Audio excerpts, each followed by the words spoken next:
हाँ, ऑन कर दिया है मैंने।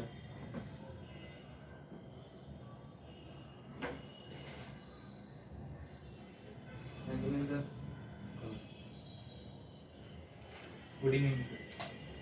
Good evening, sit down. Thank you, sir.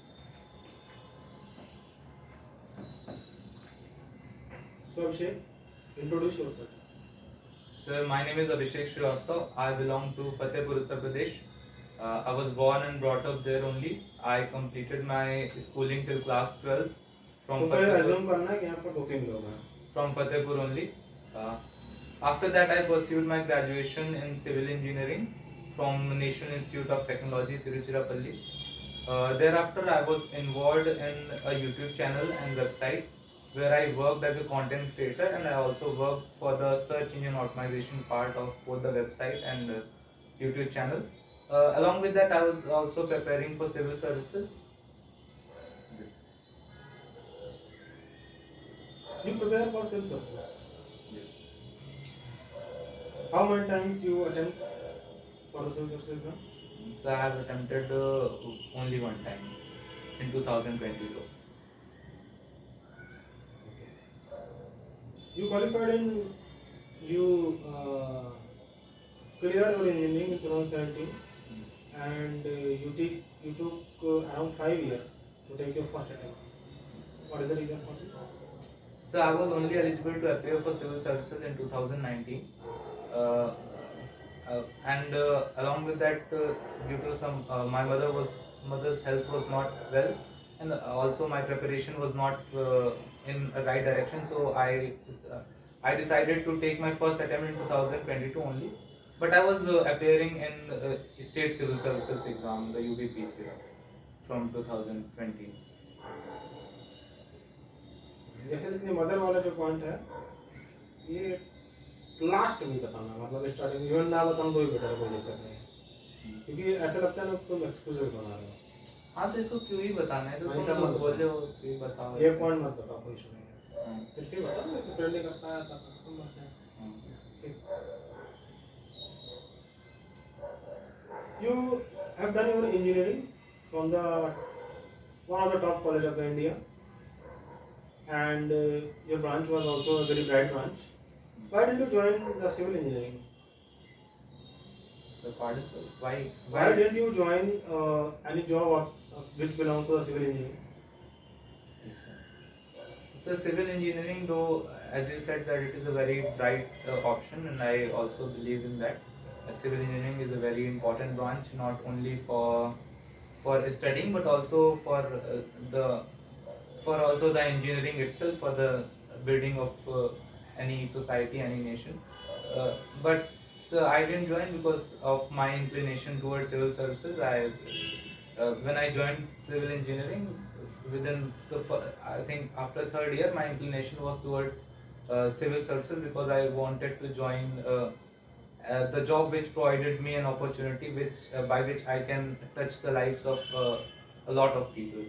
So that's why I started preparing for civil services, and in the journey I also got to know about epfo, which is also a very good platform by which we can help a lot of by which we can help the majority of citizens of India, major part of citizens of India.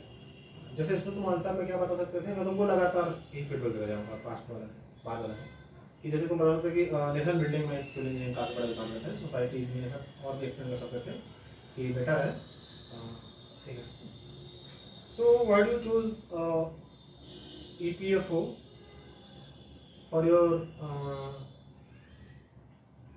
career rather than being a civil engineer, even you belongs to from a very good college?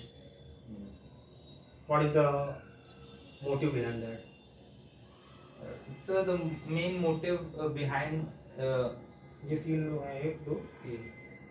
the main motive was to join a stream which gives an opportunity by which I can see my work directly impacting and helping the people and the society itself, which if compared to the civil engineering, I could see more in civil services by which I can directly see my work impacting the life of people. Though in civil engineering also I can do that, but it will be indirect impact. So if we compare that, I choose civil services, and in the stream of civil services, I also got to know about EPFO, which is also a very one of the largest social security platforms, not only of India but also of the world. So this organization also gives me a very diverse and a very vast opportunity to be a part of the nation building and helping people of India. You said that EPFO is the world largest organization for the social security. Yes. Can you elaborate what is the EPFO and what it do for social security? So EPFO is an organization. It was formed in 1952 by an act of Parliament, Employees Provident Fund and Miscellaneous एक काम Provisions करो, Act. Full pant पहनो, half pant पे नहीं आया हुआ। चलो, कल से पहनना है। Employees Provision Fund and Miscellaneous Provisions Act 1952, and it was mostly formed to cater to the social security needs of the employees of India who were working in the organized sector. So basically it works through three schemes. The first is Employees Provident Fund and Miscellaneous Provisions Act 1952. The second is Employees Pension Scheme 1995, and the third is Employees Deposit Linked Insurance Scheme 1976. So these three schemes are there which cater to the citizens, to the employees of the organized sector, basically those establishments which employs more than 20 workers. And through these schemes, uh, some contribution is made from the employees as well as employer, which help them in their times of vulnerabilities, and it is deposited uh, to the organization EPFO, and it gives them these citizens, these employees, return by investing this amount, the provident fund. You said there are three schemes. Yes. What are the purpose of other two schemes? So the Name, first name all three. So the first is Employees Provident Fund and Miscellaneous Provisions Act 1952. The second is Employees Deposit Linked Insurance Scheme 1976, and the third is Employees Pension Scheme 1995. The You- employee. Yeah, you only told about the Employees Provident Fund. Yes. What are the other two schemes and how they benefit to the employees? So the second scheme, the Employees Deposit Linked Insurance Scheme 1976, it is a it is a scheme which caters to the life insurance of the employees, life insurance needs of the employees. And the third is the Employees Pension Scheme. So it provides for the pension needs of the employees after they get retired. Okay. So what is the difference between EPF and Employee Pension Scheme? EPF is basically provident fund. It is a kind of investment which is made by which is made in the form of contribution from the employees as well as employers. So a particular amount of percentage of the salary of employees is deducted, and it is deposited in the provident fund of the employees.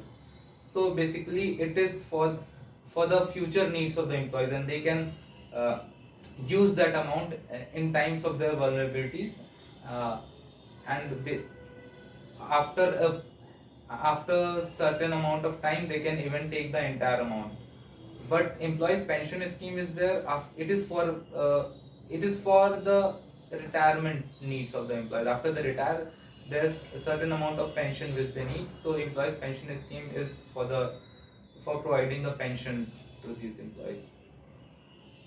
And what is the contribution ratio for the EPF or the EPS and the EPS?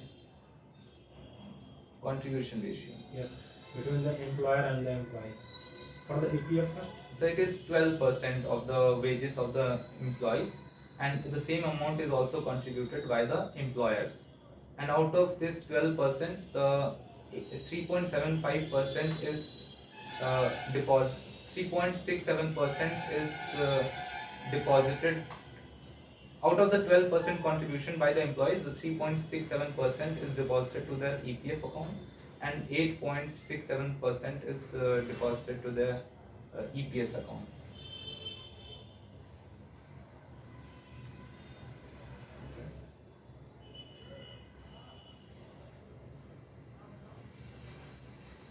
You said these schemes are the.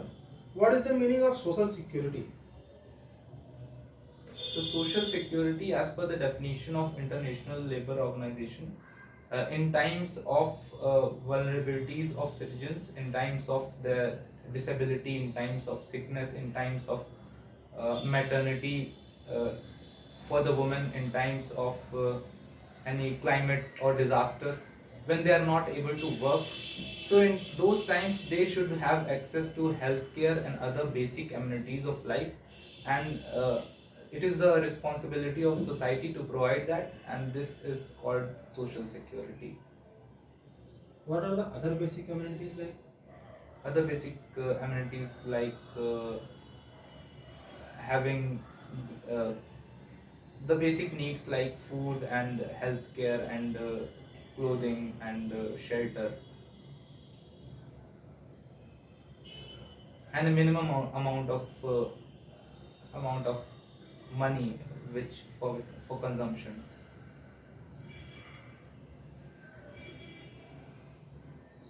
Okay. ये अपन other amenities है तो देखते हैं क्या चीजें हैं ठीक है You told that these schemes are for the organized workers. Yes. Are there any schemes which belong to the unorganized sector? Because Yes. India has many SMEs, MSMEs, and a large a large portion of the population is working in the unorganized sector. So, what are the schemes available for both these section of the population, and which are equivalent to these schemes?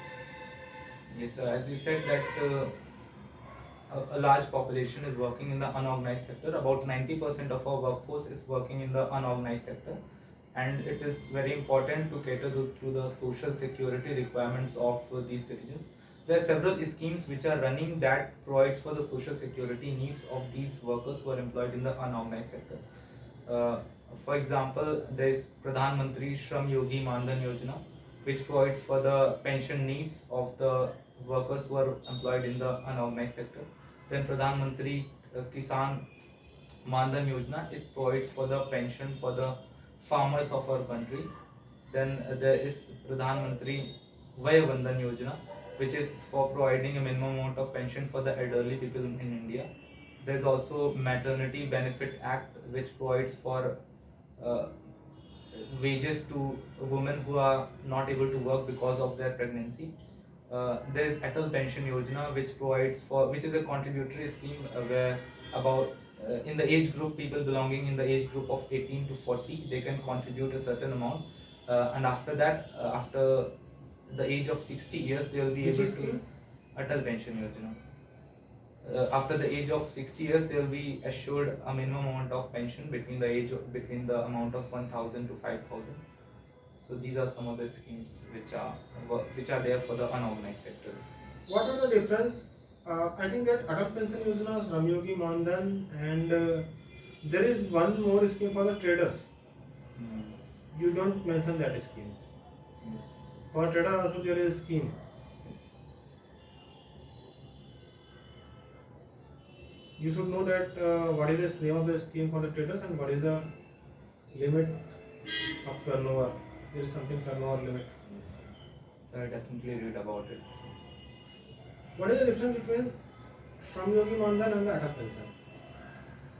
So Shram Yogi Mandan, it is also there are certain differences and certain similarities. For example, the age group, the age bracket is same for them. It is 18 to 40 years, but the contribution in the Shram Yogi Mandan is about is between the rupees 55 to 200 per annum. While in the Atal Pension Yojana, it depends upon the age group which you belong and upon the age which you upon the age which a person starts contributing.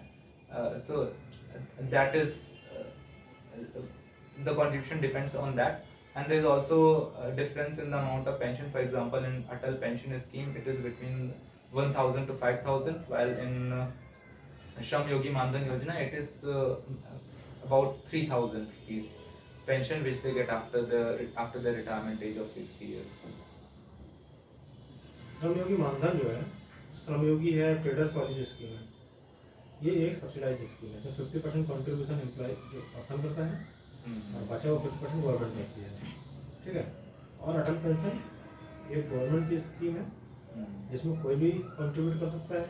इसमें कोई ये नहीं है कि आपको turnover इतना होना चाहिए या फिर आप इस सेक्टर से बिलोंग करना चाहिए, ऐसा होना चाहिए उस पर। लेकिन गवर्नमेंट तरफ से स्टार्टिंग में कुछ सब्सिडी दी गई थी, अभी कोई कंट्रीब्यूशन नहीं है। पहले सब्सिडी कुछ 2-3 वर्षों के लिए थी। और इसके अलावा है कि इसमें कॉर्पस होता है, उसमें कोई कॉर्पस नहीं जमा होता आपका। जैसे कि after retirement, after death of the both husband and wife, settlement death होने के बाद वाइफ को पेंशन मिलेगा 5,000, अगर 5,000 की 4,000 की है। उसके बाद जब दोनों की जाएगी तो बच्चों को कॉर्पस मिलेगा, जो भी कॉर्पस इकट्ठा हो जाएगा। श्रम योगी मानधन में ऐसा कुछ नहीं है। अगर 3,000 की पेंशन है उसमें फिक्स है 3,000 की पेंशन मिलेगी, ना कम ना ज़्यादा। इसमें 1 से 5 में चूज कर सकते हो। उसमें 3 है बच्चा, अगर जो मर गया, हस्बैंड मर गया, वाइफ मर गया, जो जिसने भी लिया है, दूसरे वाले को 1,500 मिलेगी। दोनों मर गए तो किसी को फिर कोई कॉर्पस नहीं मिलेगा। ये एक तरीके से ये जो है ये गवर्नमेंट की स्कीम है, जो कि most wild section of society है। वो इसके लिए अटल पेंशन ओपन टू ऑल लोग है। और जिन्होंने श्रम योगी मानधन ज्वाइन किया वो अटल पेंशन ज्वाइन नहीं कर सकते, दो में से वही है। लेकिन अटल पेंशन और एनपीएस वाले जो अटल पेंशन के वो एनपीएस ज्वाइन कर सकते हैं, क्योंकि दोनों खुद से फंडेड स्कीम, खुद से पैसा लगाओ, ठीक है।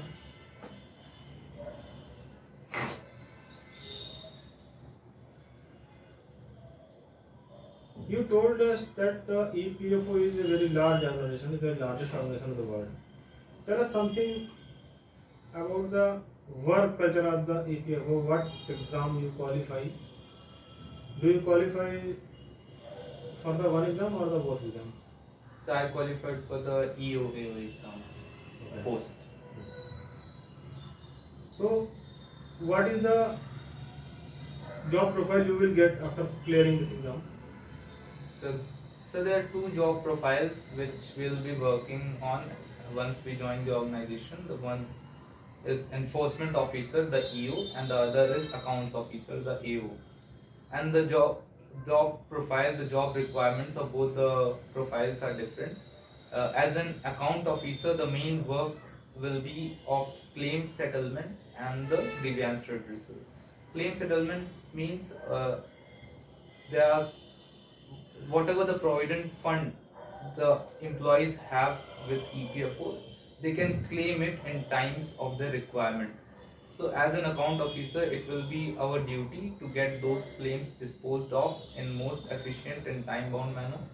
And once, even if they have some grievances, whether employees or employers, it will be the duty of account officer to get those grievances also redressed in a time bound and efficient manner. And as an enforcement officer, the main work will be of getting those establishments which come under the purview of Employees Provident Fund Organization, to get them compliant with all the rules and regulations and all the schemes of the EPFO. As you told us that the EO is the mainly for the enforcement of the rules and regulations. Yes. Tell us something. What are the rules and regulations a company must follow, and which company should adopt the EPFO norms? What is the minimum worker criteria? Do you know something about this? Yes, sir. So that those establishments which have more than 20 workers, they come under the purview of EPFO. And more than 20 workers, more than 20 permanent workers, or more than 20 workers any type of worker? So I'm not sure about it, but I think it is about 20 permanent workers. Okay.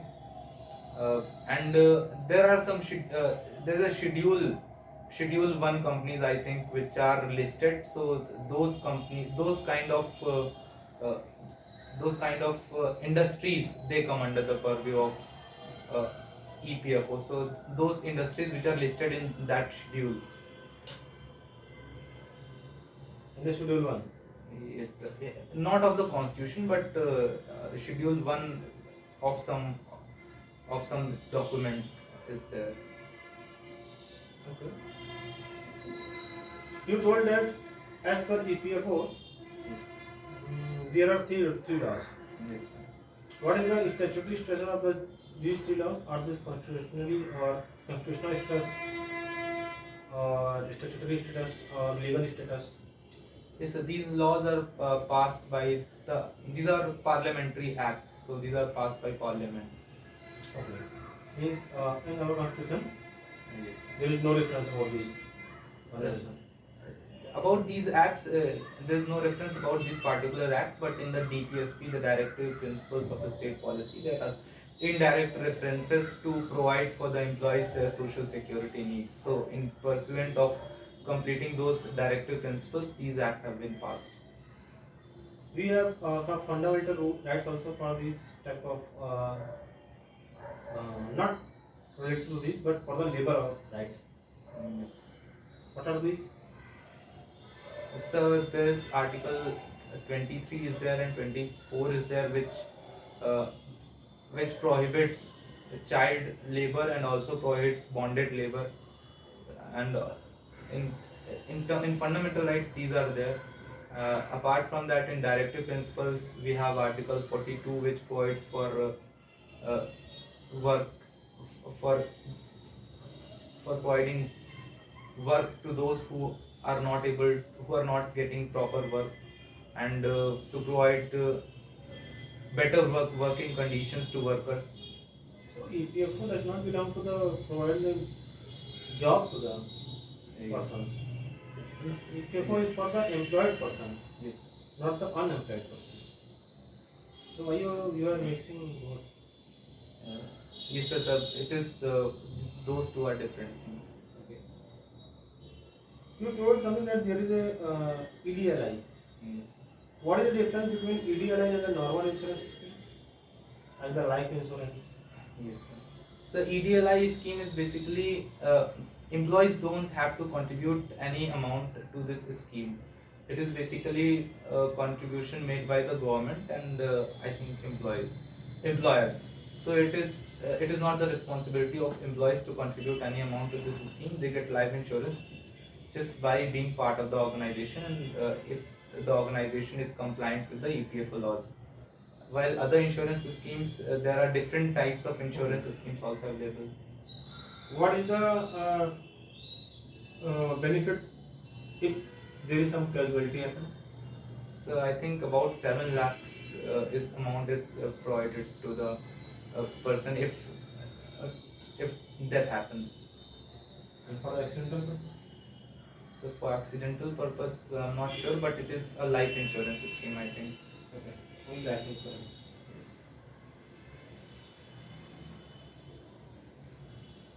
You told that there is a enforcement officer. Being the enforcement officer, what is your job profile? As a being an enforcement officer, it is a field job basically. So we have to see that the employees, the establishments which are under the purview of EPFO, are they really compliant with the laws, or are they really making all the processes which are required? For example, are they contributing to the uh, provident fund or not, or are they getting their employees registered with the EPFO? Uh, so these are basically the norms which we have to check as an enforcement officer, that establishments are following or not. Okay. And for checking the labor laws are accomplished within a company or not, who is responsible for that? So, as an enforcement officer, it will be the duty to, I think, just check about the EPFO, and about labor laws I'm not sure about whether it comes under the profile of enforcement officer. किसके अंदर है? Yes. ये होगा कि labour laws किसके उसमें suppose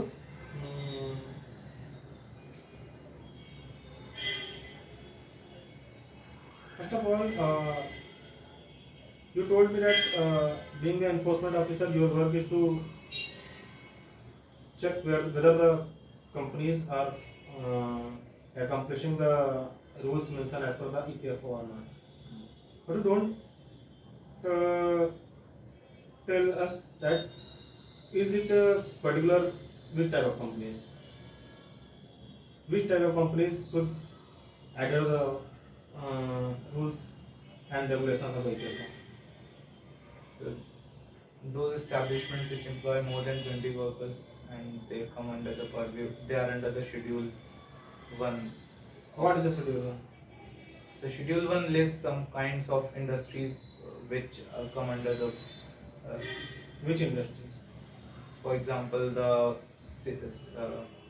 cement industries there, or firework industries there. So these kind of industries. Just only two type of industries, No. or any industry which have at least 20 workers, permanent workers? So those industries which have more than 20 workers. Any type of industry which have more than 20 workers? Yes, sir. So any type of industries, but there are certain exemptions also. Which? For example, the government can, by mentioning in the official gadget that this particular company will not come under the EPF requirement. There are schools also. Yes, sir. In schools there are teachers also. Yes, sir. In maximum schools there are more than 20 teachers. Are they come under the purview of the EPF? So I'm not sure about it. Whether Not correct about that. Let's go. तुम note करो 2 minute दे रहे हो हम note करेंगे आप उसको देखोगे ना recording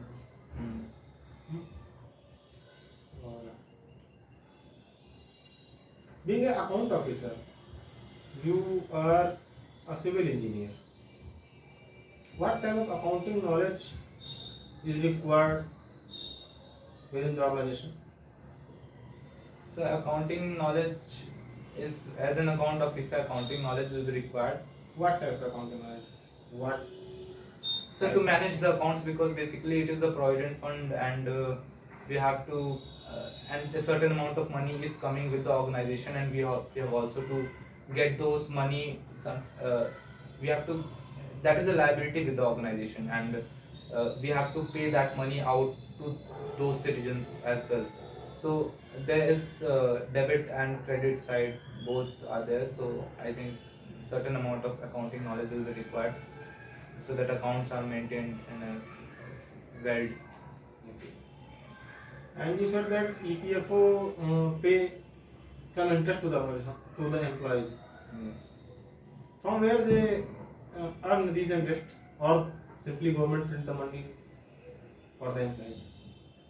So the amount, the provident fund which EPFO has, it invests that amount in certain instruments like government bonds are there and sovereign bonds are there. Apart First from of all, government bond is a separate bond. Sovereign means होता है government. Sovereign. A country, state bond and sovereign bond both अलग होता है. State are not sovereign, but these are called the sovereign bonds. Okay. And it also invests certain amount of money in equities. So by investing these this provident fund, it generates some return, and by this return only it is able to provide a certain amount of return to the provident, to the employees. What is the ratio? What is the ratio of? Is there any ratio that such minimum such amount will be invested in the equities because equities are the risk? Yes, sir.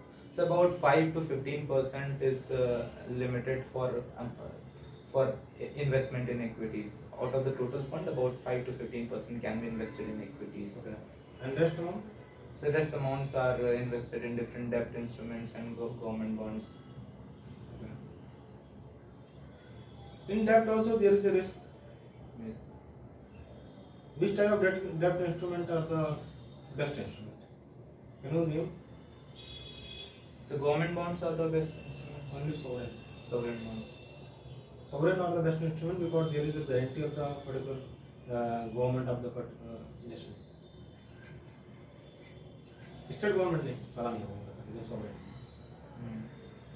They are the लेकिन ये सिर्फ उसी country के अंदर है. Country default कर जाए तो बात अलग होती है. जैसे अभी अमेरिका डिफॉल्ट करने वाला है. Okay. Okay. Means as per you that 80 to 95 to 80% are for the debt instrument and rest for the equities. Okay.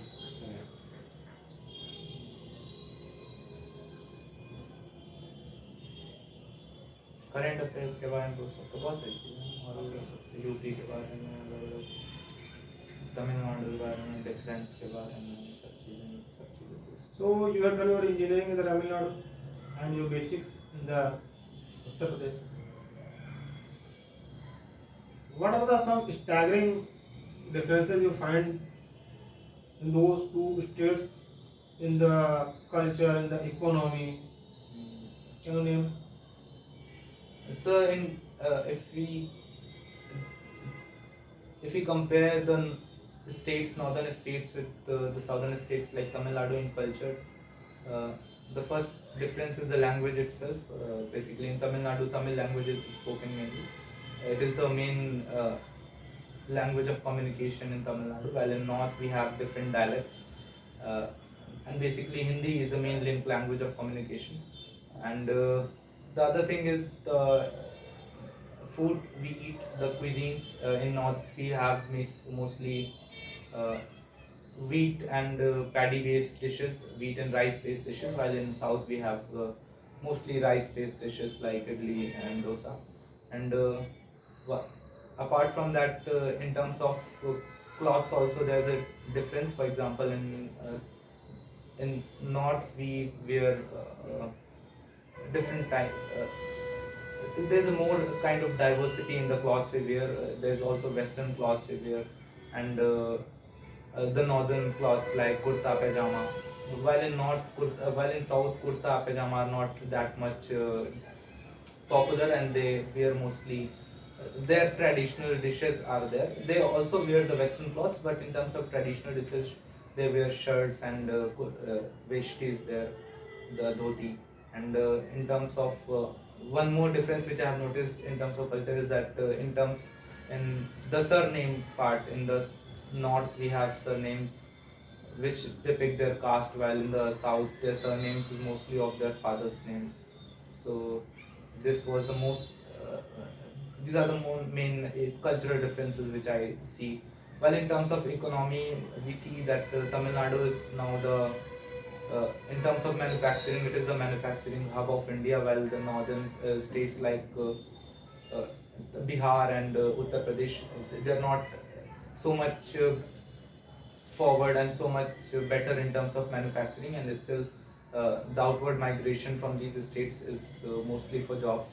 While in south we have a lot of industries like in Chennai. Chennai is the automobile hub of India where automobile components are manufactured, while Coimbatore is also there for textile manufacturing. And infrastructure in Tamil Nadu is also very better in terms of compared to the northern states like Bihar and Uttar Pradesh. In Tamil Nadu itself, we have 4 international airports, like in Chennai, Coimbatore, Trichy is there. While in the north, the number of international airports are comparatively less, and the roads and infrastructure, other infrastructure like ports are there in Tamil Nadu, which provide for international connectivity in trades. And Okay, so tell us something which type of industries operates in the Uttar Pradesh. so industries, there are several industries in Uttar Pradesh, and in, for example, in Noida, it is there are lot of uh, lot of IT industry, lot of IT companies have placed their headquarters, have placed their setups in the Noida, and while there are some other towns, other districts which have their own products which for which they are known. For example, Aligarh is known for locks, and Muradabad is it's known for their brass work, and Aligarh and Meerut is known for sports industry and sports products industry, and carpet industry. Mirzapur is known for carpet industry. So there are different. Kannauj अपने इत्र के लिए है. Kannauj is also known for its perfumes. So there are different industries in different towns. For example, Kanpur is known for leather industry. Tell me something about your hometown. So Fatehpur. Fatehpur is a district of Uttar Pradesh. Its population is about about 30 lakhs is there. And in आपने terms चेहरे of में इतना stress को रखते हो तो relax हो. इसके तो मुस्कुराते हो बीच में. यार तो सामने वाले पे डिपेंड करता है, वो थोड़ा स्ट्रेस लूज कर रहा है, सामने वाला थोड़ा मुस्कुराएगा तो मुस्कुराने का मन करता है. हाँ, नहीं ऐसे ये इससे ज़्यादा प्रैक्टिस होगी. So Fatehpur, there are two different. It is in vicinity to two most important districts of Uttar Pradesh, Kanpur and Prayagraj, and in terms of industries, there are several industries also in Fatehpur, though it is not a very industrial dominant city, but there are some minor industries like medium scale industries also there, like textile industries there, cotton in the cotton textile industries there, and some food processing industries also there, because it is located between the two most important rivers. तुम current affair कहीं पढ़ो से कुछ notes बना रहे हो? नहीं, current affairs के तो नोट्स नहीं वाले, हम सोच रहे हैं वो उसी के विजन मैगजीन से पढ़ लेंगे. मैगजीन ऐसे पढ़ो, खरीद लो, या तो पीडीएफ दे दो हमको, हम उससे क्वेश्चन तो पूछ रहे हैं तुमसे. और पूछते रहो जो भी है सवाल. हमें कहाँ सवाल पता है करंट अफेयर का? आज न्यूज़ पेपर नहीं पढ़ रहे हो क्या कुछ? हाँ, हमको विजन मैगजीन दो. ट्विटर नहीं देख रहे हो क्या? अरे वो सब सवाल यूपीएससी के विजन मैगजीन बेसिस से देखकर उसको चल रहा है.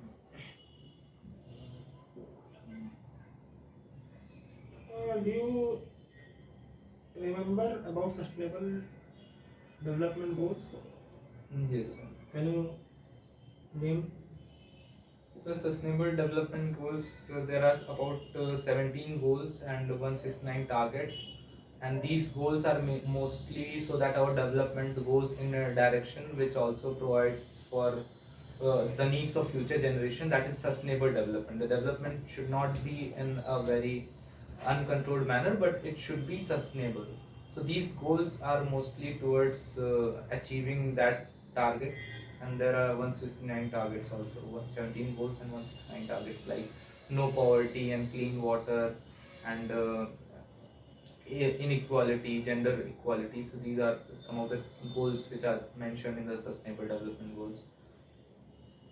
What is the difference between EPF, GPF and TPF? So EPF is for unorganized sectors, employees of organized sector, for those establishments which are working, which are employing more than 20 workers, and mostly for the private sector it is. While GPF, it is the contributory scheme for the government employees. It is similar to EPF, government provident fund, while EPF is public provident fund, and anyone can join this EPF.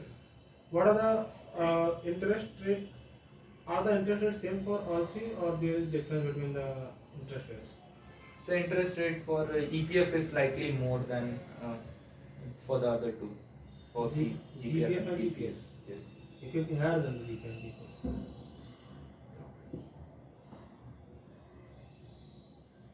At present. What is the current EPF rate? Current EPF rate is about 8.15%, I think. You belong to Uttar Pradesh. We have heard about the divisions of the Uttar Pradesh. What is the main reason for the such division of a? Which articles provide this power? Who can divide a state? Yes. does UP government is sufficient to divide the state? No, sir, it is not the under the power of state government to get its geographical area altered. It is under the power of parliament to get the shape and the name of a state, to get the shape of and the boundaries of a state altered and changed. Okay. Under which article? So, article I don't exactly remember. You prepare for So, the I civil article 2, I think. You prepare for the civil service article 2 or 3. You prepare for the civil services and you will not answer. ये चूतिया बनता. अचानक से दिमाग से उतर गया. मैं दूसरा 180 नंबर तक मैं पहुंच गया था. मुझे याद है तो बगल वाला है. Does state does the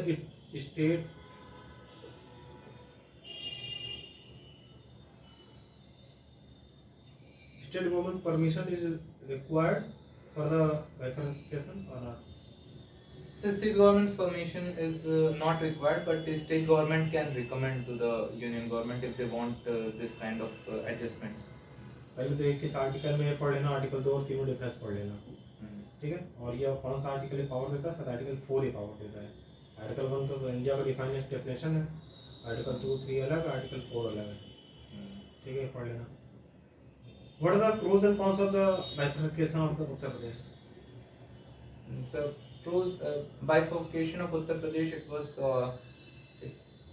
it was demanded around after the years of 2000 in the first decade of the 21st century, that because of there was imbalanced development in Uttar Pradesh. For example, Bundelkhand was there, so it has not been as developed like the other part, like Western Uttar Pradesh, and also there's in Eastern Uttar Pradesh also the kind of development is not as compared to the Western Uttar Pradesh. So it was analyzed was that these regions were not equally taken care by the government. So that's why the 4 parts division was demanded. But the main thing is that it is not a popular movement. It is not started by the people of India. It was a political suggestion that Uttar Pradesh should be divided in 4 parts.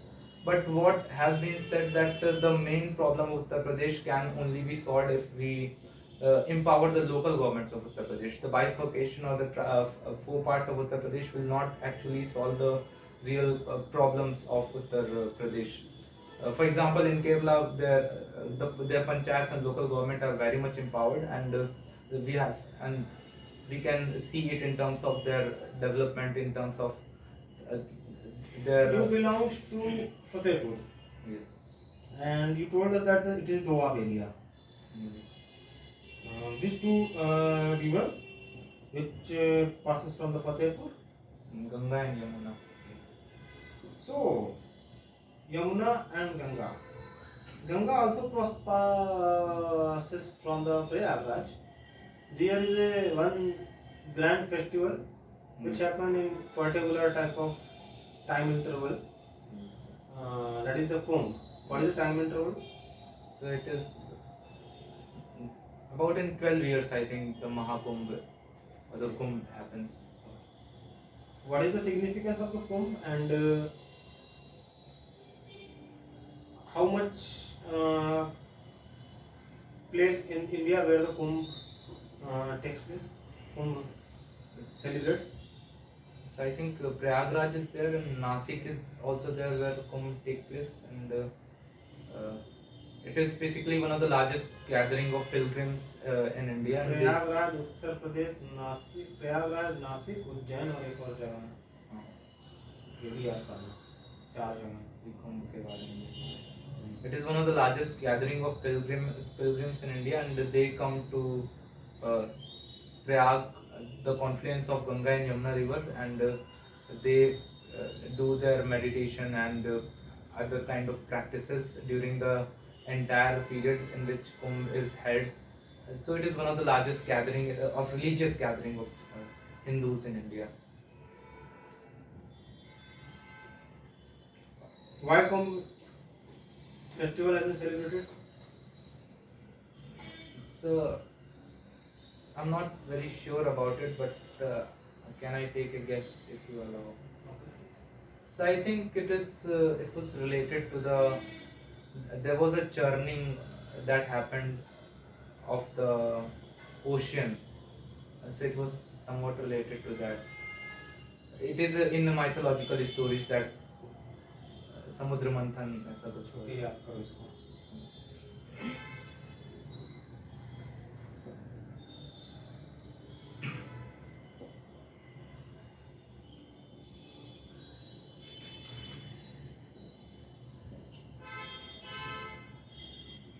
What is your hobby? So my hobby is this practicing awareness meditation. I read a book by Yongey Mingyur Rinpoche. It was Joy of Living. So I was inspired by that book, and he suggested some practices by which we can improve our quality of experience of life. So I started practicing that. तो मैं तुमसे पूछा गया quality what is your hobby, तो पहले बताएंगे उसको hobby। नहीं, हमको वो वहाँ बताया था, वो यूपीएससी वाला जो आईएएस था, कि अगर आपसे पूछे हॉबी क्या है तो ऐसे बताओ sir, my hobby is watching movies. I have recently watched this, I like watching movies of horror genre, ताकि तुमसे इतना ज़्यादा ना पूछ सके, और ये भी बता दो कि अभी मैंने ये मूवी देखी है, हो सकता है तुमसे उसी मूवी के बारे में पूछ लूँ।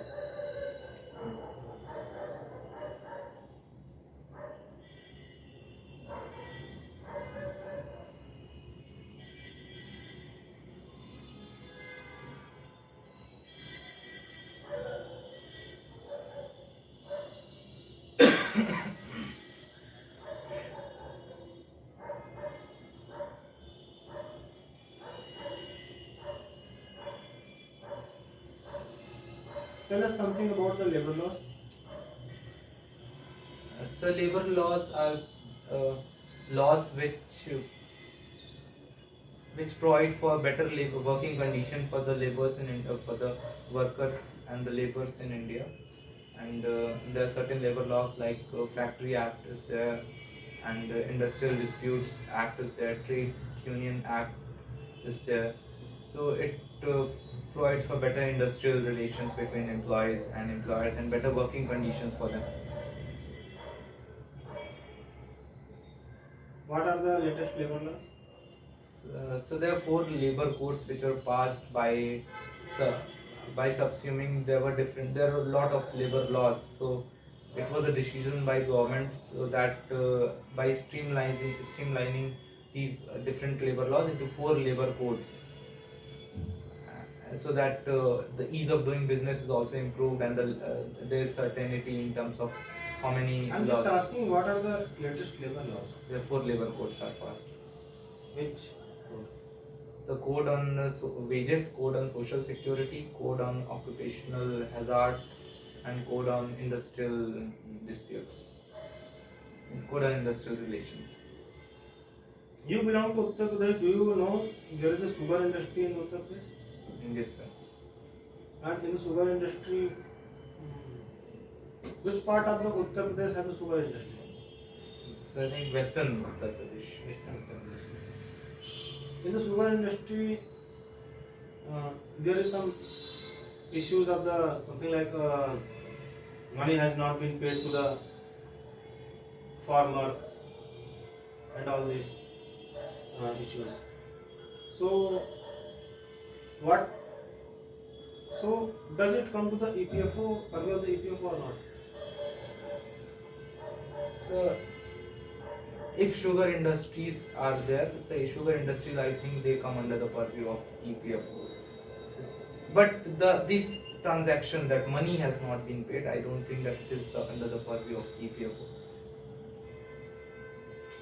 Which type of industries developed in the Uttar Pradesh? So there are different industries like carpet industry in Mirzapur, and there is one district, one product scheme is also there to develop these industries, the particular product from these different districts, so that we can make them export quality. अभी उत्तर प्रदेश के बारे में कौन knowledge है, specially Noida में काफ़ी अच्छी अच्छी कंपनी है।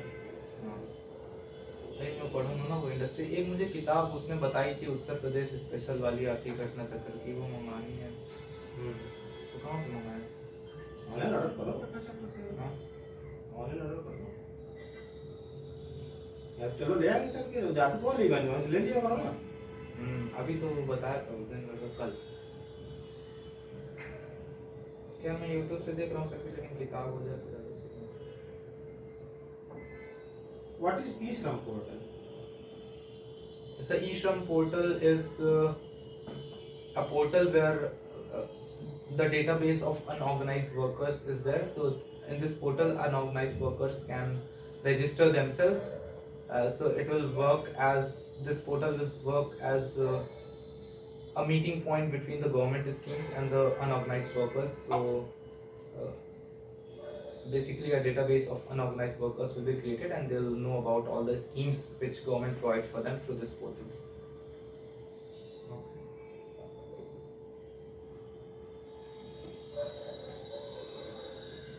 So Abhishek, we have done with your interview. You should focus more on the Uttar Pradesh. Uttar Pradesh पे फोकस करो, और फोकस करो तुम कुंभ पे फोकस करो, नेबर सिटीज पे फोकस करो थोड़ा सा, और थोड़ा स्माइल लाओ चेहरे पे, और थोड़ा सा अगर कुछ आंसर नहीं आ रहा है तो कोई दिक्कत होगी, थोड़ा स्माइल रखो, और थोड़ा अपने कॉन्स्टिट्यूशन और चीज़ों पर फोकस करो। एटलीस्ट उन चीज़ों पर फोकस करो जो चीज़ इंपॉर्टेंट है, जिनसे क्वेश्चन डेवलप हो सकते हैं। कल तुम्हारा मॉक इंटरव्यू फिक्स हो गया था?